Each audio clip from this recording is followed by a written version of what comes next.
Olá, eu sou o pastor Silvio Macri, pastor aposentado, membro da Igreja Batista do Aeroporto, em Itapiruna, estado do Rio. E tenho esse canal aqui no YouTube para transmitir mensagens da Palavra de Deus.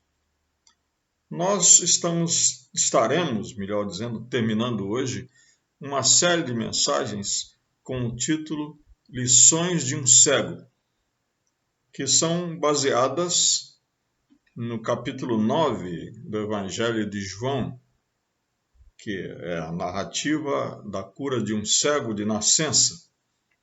Por isso o título Lições de um Cego.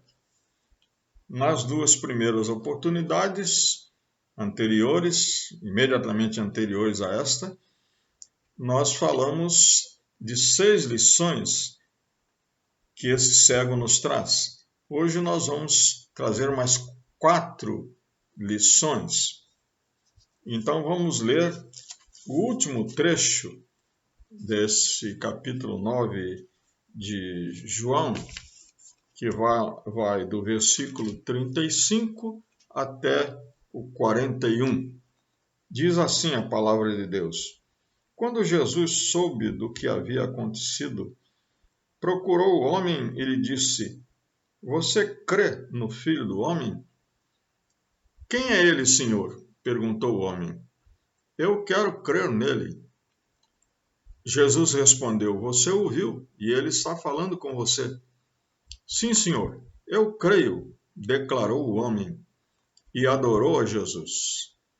Então Jesus disse: Eu vim a este mundo para julgar, para dar visão aos cegos e para fazer que os que veem se tornem cegos.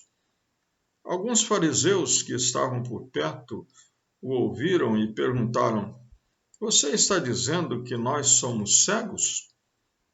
Se vocês fossem cegos, não seriam culpados, respondeu Jesus. Mas a culpa de vocês permanece, pois afirmam que podem ver. Nas lições anteriores, nós vimos a compaixão de Jesus demonstrada por esse homem. Foi logo a primeira lição. Depois nós vimos que a missão de Jesus, que ele mesmo declarou naquele momento, que era trazer vida, restaurar a vida, abençoar, trazer a misericórdia de Deus. E aí nós aprendemos que, pela experiência do cego, que para receber a bênção, a misericórdia, a graça de Deus, é apenas preciso crer e obedecer. Jesus fez uma lama com o seu próprio cuspe no chão, passou nos olhos daquele cego, mandou que ele fosse se lavar, ele acreditou na palavra de Jesus, foi, lavou-se e voltou curado. Depois nós aprendemos que a verdadeira religião não oprime ninguém. Aquele homem foi submetido a um verdadeiro inquérito, foi interrogado, investigado, foi uma verdadeira opressão. Mas Jesus, ao invés de oprimir aquele homem, curou-o. E Jesus fez um milagre na vida dele que era impossível negar. Foi o que ele mesmo disse para os adversários de Jesus. Olha, eu não sei quem é Jesus, mas uma coisa eu sei. Eu era cego e agora vejo. Mas em seguida, naquele diálogo, naquela conversa, o mendigo acabou se tornando um mestre para aqueles fariseus, dizendo: olha, é incrível que vocês não saibam quem é Jesus e que ele tenha me curado. Ele tirou de mim uma cegueira de nascença. Eu disse anteriormente que isto era uma obra de recriação, podemos dizer assim, né? Que na criação Deus fez o homem do barro e agora Jesus faz barro para trazer a visão àquele homem que nascera cego. Então, conhecer teologia, conhecer tanta doutrina, conhecer tanta Bíblia como aqueles fariseus conheciam, não quer dizer que conheciam a Deus. Foi isso que aquele homem disse. E agora nós temos mais algumas lições. A 7ª lição que nós encontramos aqui é que o interesse de Jesus pelos necessitados é permanente. Aliás, Jesus disse lá no Sermão da Montanha: bem-aventurados os humildes de espírito, porque deles é o reino dos céus. Jesus veio para esses, para os humildes. Uma certa vez ele foi criticado pelos fariseus, porque diziam eles, ele só anda com publicanos, pecadores, prostitutas. E Jesus disse, os sãos não precisam de médico, mas sim os doentes. Eu não vim chamar justos, eu vim chamar pecadores. E várias vezes nós temos essa declaração nas Escrituras. Jesus disse no Evangelho de Lucas, capítulo 19, versículo 10, eu vim buscar e salvar o que se havia perdido. Esta é a missão de Jesus. Ele veio para ser salvador do mundo. O grande pregador do Evangelho, o maior missionário de todos os tempos, o apóstolo Paulo disse, esta é a grande verdade, que Jesus veio ao mundo para salvar os pecadores. Essa é a missão de Jesus. O interesse de Jesus é por nós, que somos necessitados da graça e da misericórdia de Deus. A lição número 8 é que quem pode abrir os olhos a um cego de nascença pode fazer muito mais. Nós vimos aqui que Jesus procurou aquele homem. Procurou para perguntar se ele agora também podia ter fé. Você crê no Filho do Homem? Foi a pergunta de Jesus para ele. E ele disse, quem é ele? E Jesus disse, você está vendo ele agora, sou eu. Fui eu que curei você. E então aquele cego se ajoelhou diante de Jesus e disse, eu creio. E recebeu muito mais graça pela fé em Jesus. Hoje em dia nós vemos muita gente indo para as igrejas procurando por bênção, para resolver um problema da família, para resolver o problema do desemprego, um problema financeiro, para buscar a cura para uma doença. E se receberem isso, ficam satisfeitos. Mas Jesus pode fazer muito mais. Jesus pode te dar muito mais. Quando você crê em Jesus, ele não apenas pode curar uma cegueira física, ele não apenas pode resolver um problema que você tem com a sua esposa, ele pode te dar graça e misericórdia para toda a sua vida, para toda a sua existência. Ele pode perdoar os seus pecados, ele pode transformar o seu coração, ele pode te dar certeza e convicção, ele pode te dar esperança. Jesus pode abençoar toda a sua vida. Foi o que aquele homem recebeu. Jesus o procurou. Mas é interessante que há uma outra passagem em que Jesus curou 10 leprosos e um deles foi que procurou Jesus, voltou.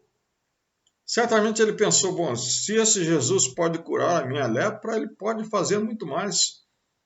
E Jesus perguntou para ele, mas só você voltou? E os outros 9? E então ele disse para aquele homem, vai, a tua fé te salvou.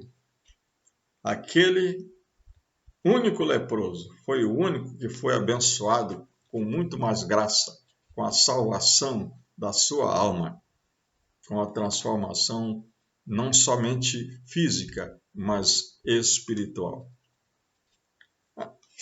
A nona lição que nós aprendemos aqui é que o pior cego é aquele que não quer ver. Esse é um ditado popular, né? Mas está evidenciado aqui que depois que aquele homem adorou Jesus, quer dizer, se ajoelhou diante dele, prostrou e manifestou a sua fé, dizendo: Eu creio. Jesus declarou então: Eu vim a este mundo para julgar, para dar visão àqueles que são cegos e para fazer com que aqueles que não se julgam cegos se tornem cegos, que é para fazer os que veem se tornem cegos. E ali tinham uns fariseus na hora e perguntaram: Mas você está dizendo que nós somos cegos? É isso que você está querendo dizer? E Jesus disse para ele: É isso mesmo. Vocês acham que não são cegos, mas na verdade, quando vocês rejeitam a graça de Deus, rejeitam o poder de Jesus para curar vocês, aí é que vocês se tornam cegos. Como Jesus disse anteriormente, e eu citei já, os sãos não precisam de médico. Aqueles que se julgam justos, que não precisam de arrependimento, infelizmente, nunca podem ser objetos da graça e da misericórdia de Deus. Mas quando você se julga necessitado, como aquele cego se julgou e precisava da cura, achou e tinha convicção que Jesus podia curá-lo, então ele recebeu a cura e depois a salvação da sua alma. Você só pode receber a misericórdia de Deus se você se tornar, como diz Jesus no Evangelho de Mateus, capítulo 5, humilde de espírito e se humilhar diante de Deus para receber a sua graça e a sua misericórdia. A palavra de Deus diz que o salário do pecado é a morte, mas o dom gratuito de Deus é a vida eterna por Cristo Jesus, nosso Senhor. Mas nós temos ainda uma última lição, que não está restrita a alguma parte específica do capítulo 9 do Evangelho de João. Está contida em todo esse capítulo. Essa lição é que quando Jesus entra na nossa vida, o encontro com Jesus vira a nossa vida de cabeça para baixo. Vejam só o que aconteceu com aquele cego. Primeiro, ele perdeu a sua fonte de renda. Vejam que, quando nos trechos que nós lemos anteriormente, diz que os vizinhos ficaram em dúvida se era ele mesmo. Não é esse aquele mendigo que vivia sentado aqui pedindo esmola? E ele disse: Sou eu mesmo. Mas agora ele não era mais cego. Agora ele não podia alegar a sua deficiência física para pedir esmola. Agora ele tinha que adquirir uma nova profissão para ganhar a vida. A outra coisa também é que os seus vizinhos, que certamente até o tratavam bem antes, agora passaram a tratá-lo mal. Se tornaram seus inimigos. Eles foram lá para os fariseus denunciar: olha, esse sujeito aqui agora é um seguidor de Jesus, ele foi curado por Jesus no dia de sábado, ele está transgredindo a lei. Que coisa triste, né?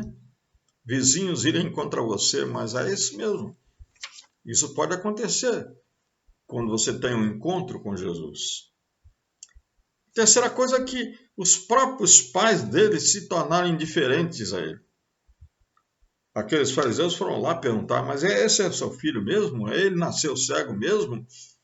E ele agora está curado? Então os pais, por medo, por conveniência pessoal, eles disseram: olha, é ele mesmo. Mas falem com ele, que ele tem idade, é ele que responda. Como que, querendo dizer, nós não temos nada a ver com isso. Que tristeza, né?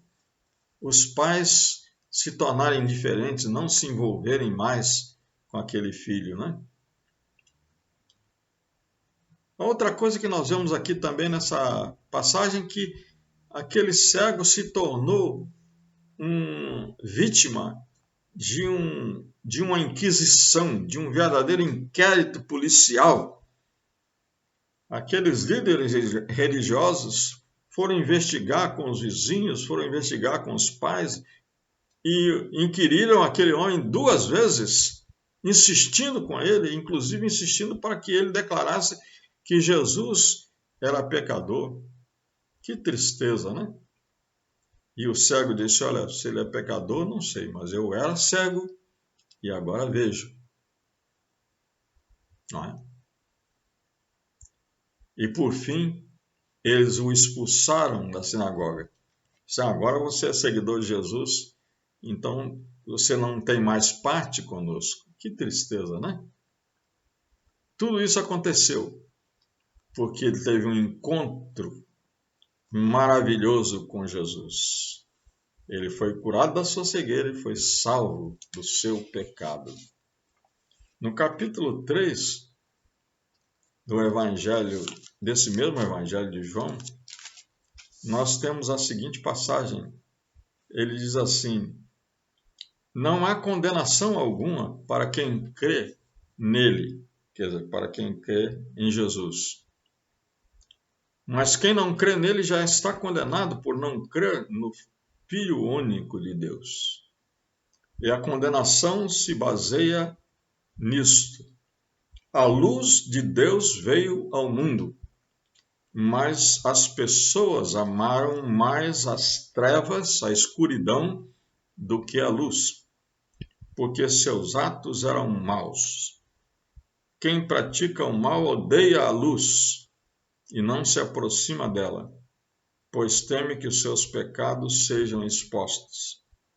Mas quem pratica a verdade se aproxima da luz, para que outros vejam que ele faz a vontade de Deus.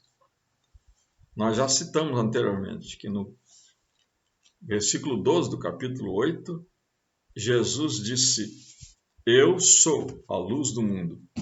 Quem me segue não andará em trevas. Você segue a Jesus? Você segue a luz? Que Deus abençoe.